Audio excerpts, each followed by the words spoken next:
There is a very thin dividing line between success and failure. Most people who set up in business without financial backing, they fail at some times in their lives. And I've only just stayed at the right side of that dividing line.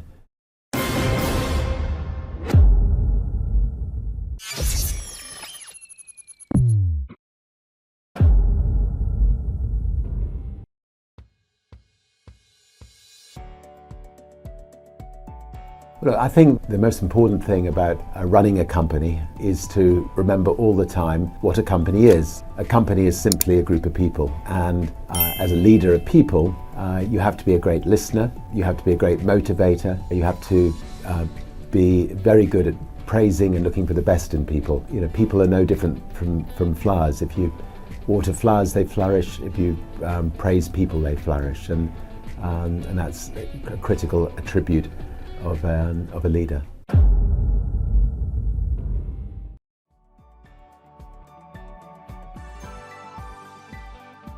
There is a very thin dividing line between success and failure.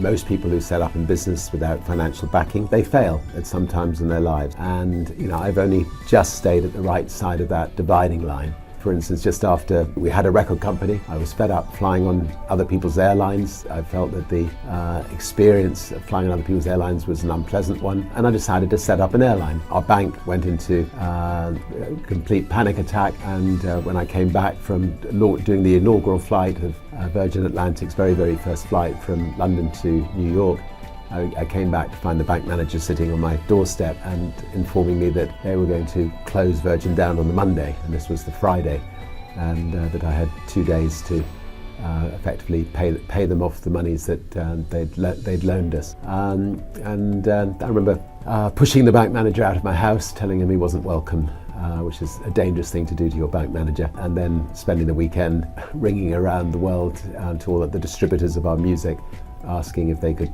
give us a temporary loan to get us through the following week, which they were good enough to do. And by the end of the week, we'd changed banks. We'd actually managed to find a bank that was willing to lend us 30 times the overdraft facility that our bank had lent us, and we managed to survive. And I think the moral of that story is actually don't think of your bank as somebody that you're beholden to. I mean, people just don't move from one bank to another. Sometimes you need to be willing to step up and move your banks in the same way that you should step up and move your doctor on occasions. Or anyway, I learned from that lesson.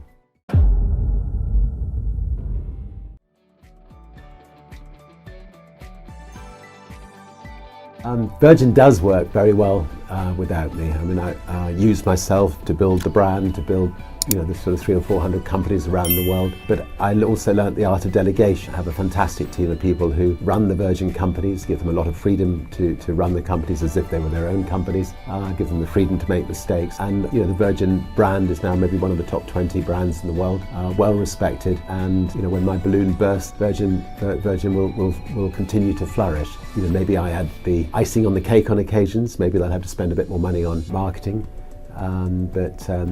but fortunately, Virgin is in a state where it can live on healthily without me.